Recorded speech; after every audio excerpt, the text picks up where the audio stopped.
Hello, I'm Tori of the Center for Clairvoyant Development and Healing, and I offer certification courses in clairvoyance and healing and mediumship. So I want to discuss today what is clairvoyant healing and clairvoyant development. What does that mean? I have so many of my students that have known that they're healers and wondered about their healing abilities and feel it. And so it's a relief once you learn that there's some real specific tools for protection, for energy, and for real neutral levels of healing in the idea of communication that you can learn. So when we talk about clairvoyance, we talk about the ability to see someone on a very etheric level, like to see someone's aura, which is the energetic profile of a person's hopes, dreams, health, past lives, dreams, everything about that person. You can learn through developing your clairvoyance to tune in to those aspects of someone. So an energetic profile. And you can imagine the big picture that can be seen about somebody. If they have something they're complaining about, you have the ability as a clairvoyant to see the big picture, like pull the camera back and see the big picture for this person and see the meaning behind what's upsetting them at the moment, or the relationship, or where they're stuck. So clairvoyant healing is usually in the form of a reading, but it's also in the form of an actual healing, a formal healing. And with my students, we learn to give healings and readings by working with a healing guide. Because what you understand about being a clairvoyant and someone that's developed is that the first thing you want to do is find your space. So once you learn about your own energy, and it feels really good to have your own energy separate from everyone else's, like your own personal bubble and your own access to energy, you start to want to keep that. You don't want to give that away. And in previous Facebook Lives, I've talked about how a healer naturally, since you're a child, is an empath. So you're naturally matching everybody's emotions around you, and so you're feeling that and identifying it as yours. And you're also, as a healer, a natural medium, which means you have the ability to leave your body and go into someone else's body, or even have your body available to let someone else's energy come into it. So there's a lot of sharing going on when you're a natural healer, as an empath, sharing emotions and feelings, and also as a medium, just sharing the energies around you.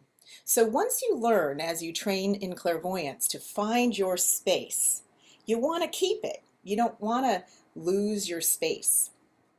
And then so we work with a healing guide, which is a spirit that we connect with that helps us. So whenever you tune into someone and something's bothering them, or something's stuck or blocked, you can send your healing guide over to help, rather than your own energy going to that person to fix them. And that's when you're feeling them for days and still thinking it's you.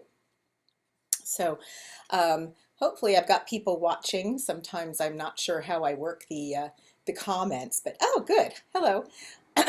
So I'm talking today about clairvoyance and clairvoyant healing, and what it is, and how it supports all the other healing modalities.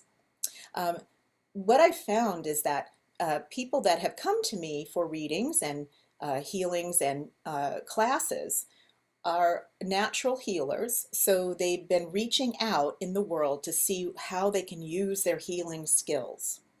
And massage therapy, Reiki, acupuncture, yoga teaching, all these are fantastic ways to heal and use your healing skills and talents.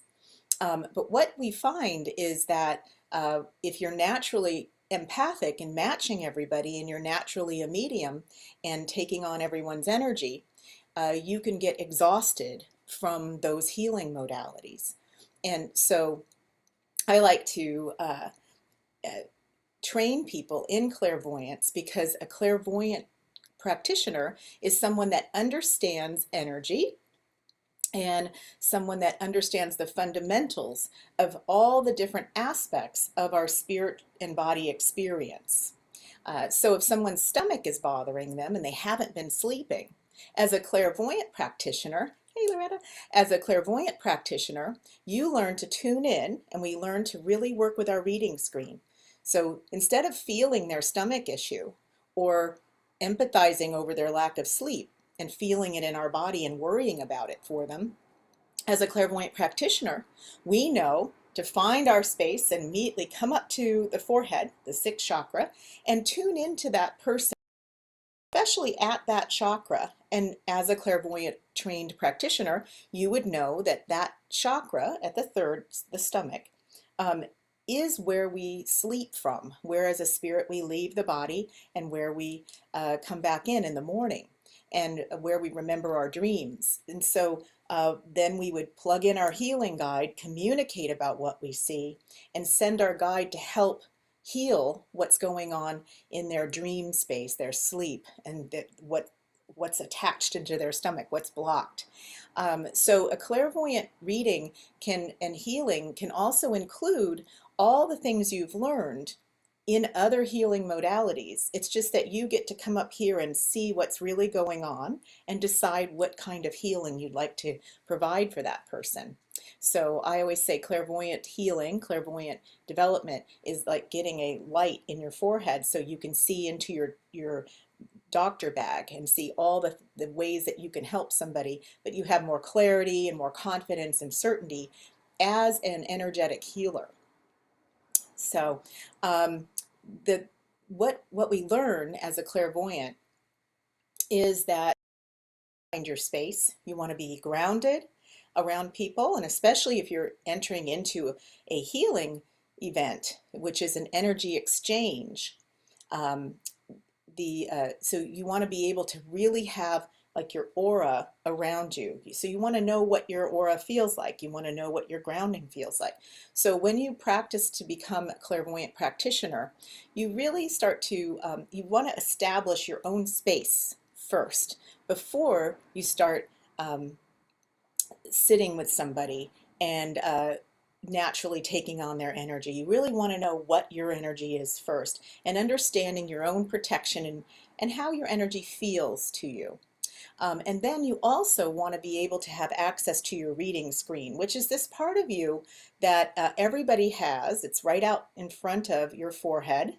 Your sixth chakra is a screen, and it lets you see images.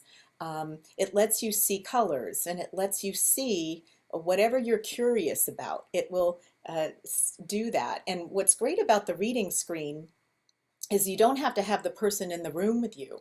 So you can tune into this person wherever they are on the planet and be able to ask a question, be curious, and it'll be shown to you on your reading screen. So a clairvoyant practitioner or a clairvoyant healer is somebody that will approach someone in need for a healing, but first find their own space, tune into the reading screen, and then see what's going on first. Healers, when we're born and we are just healers, will just naturally gravitate towards people, and those people will gravitate towards us that need our help. Um, and we'll just naturally give away our energy and open up our aura and surround the person. But whatever's inside of our aura, our body feels responsible for. And so if you are sharing your aura with your family or with the last person you gave a healing to, then you're going to feel everything they're feeling for the rest of the day, maybe the rest of the week. And so it's great to find your space before, during, and after a healing with someone. And so it's important to get a really firm foundation and understanding of energy and how energy works and all the aspects that are involved with being a spirit in a body, like from our astral to our past lives and how they affect our current life, all the dimensions that we are part of. When you study about clairvoyance, you really get a very comprehensive understanding of all these aspects of spirit.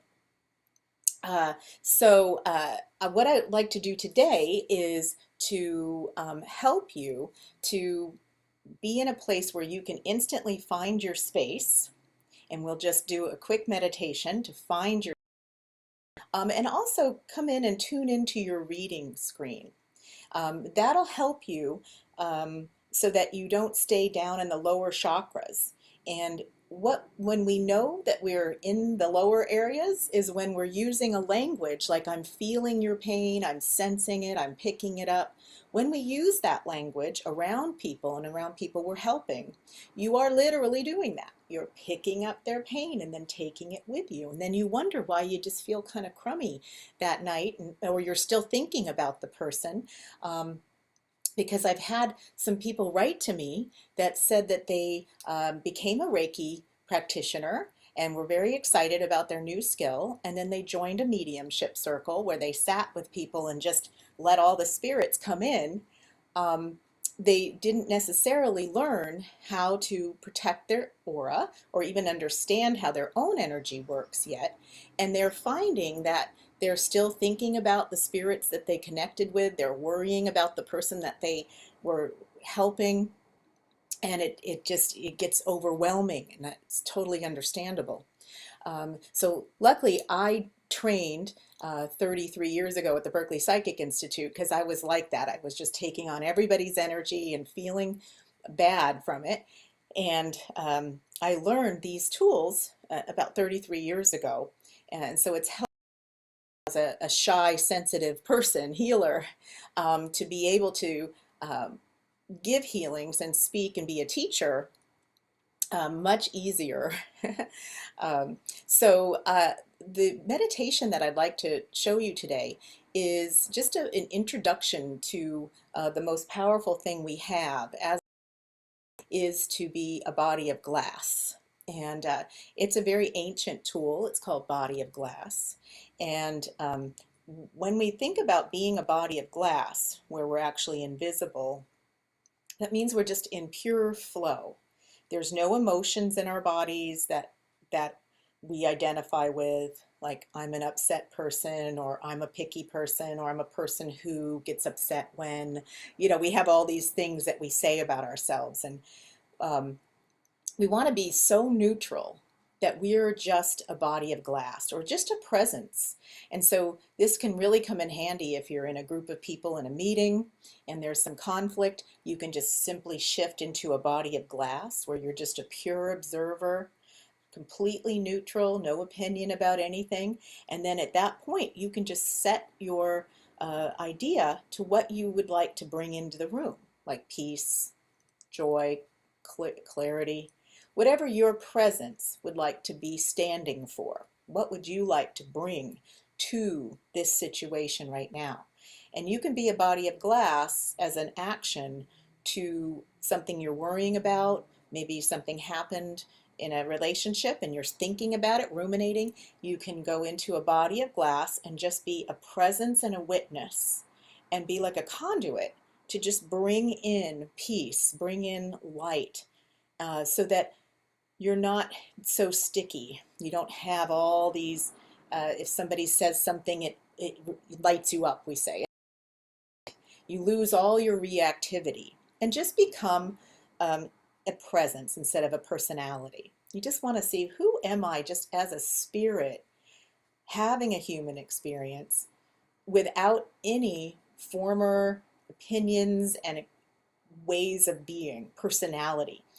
In the psychic world, we consider these beliefs and these feelings and these opinions in the personality as sticky because you can walk into a room, have a conversation, even be thinking about a previous conversation, and that little sticky thing pops up in your body, and now that's what you're thinking about. So we call that losing your space. So to really find your space, it's a combination of tools. And I'm just going to lead you very briefly in a vision that allows you to be in this body of glass. And we'll just run this body of glass just for a short time for the sake of this Facebook Live. We'll just run it just briefly so you can bring yourself to it. Um, and then from there, I will help you tune into your screen, because you first have to find your space and be this body of glass. Then I can help you tune into your screen. And real clairvoyant healing takes place in the screen. Because if someone has something in their body that's bothering them, we just feeling it for them doesn't give anybody any help, or describing how it feels to them. They'll say, yeah, thanks for keeping me company with it. But when we run our energy, we're going to find our body of glass, find our neutrality, find our space, and then I'm going to talk a little bit about how this reading screen is going to let you tune into whatever is bothering that person. Hey, Arlene. Um, and actually give them a vision of what it looks like to be healed, and give them the tools. And that's what a clairvoyant communication is, to give the other person the tools and the responsibility to carry on their healing after you're finished with them.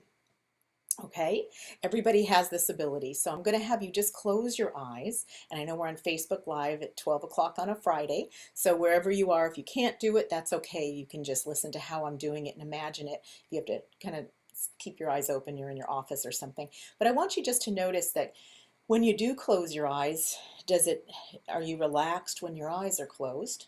A lot of people have trouble closing their eyes. There's so much going on there. So just allow yourself to close your eyes, and you bring a smile to your face, because that tells your body you're doing something fun, you're doing something that's healing. It's not serious. It tells your body that it's time to let go and release. And let your hands rest in your lap with your palms up. Okay. And let your feet rest on the floor. Your legs aren't crossed.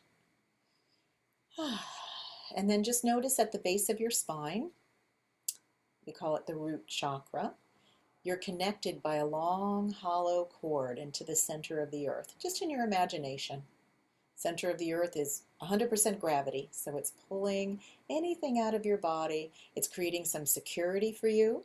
So your body says, oh yeah, we're secure. And you're smiling, and that tells the body to say, okay, let it all go down that grounding cord. It's a hollow cord connected from the base of your spine to the center of the earth, and you're just letting anything go in your body that feels uncomfortable, that feels tense or anxious. And then put your attention on your hands, and the palms of your hands are awakened as you put your attention on them.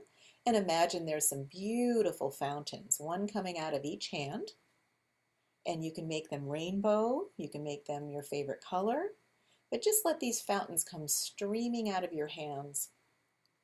And then the top of your head, you can even reach up and just touch the top of your head, because sometimes we're a little we're out of our body and we don't even know where the top of our head is. So touch the top of your head, and then let your hand return to your lap with that fountain coming out. And now that you've activated your crown chakra, the top of your head, imagine that another fountain is coming out the top of your head. And this is a very quick way to find your space, and actually what we call body of glass. Just go invisible. Because as soon as all these fountains are running, you're grounded, and now you're running energy through your body because you see the fountains out the top of your head and your hands. Just let yourself completely give over to this and continue to smile. And imagine that you've gone invisible. You're a body of glass, so you're just a presence.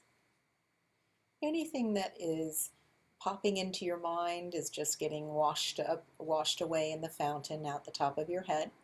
Anything that you're holding as responsibility in your arms and shoulders and your chest just goes out your hands and out these fountains.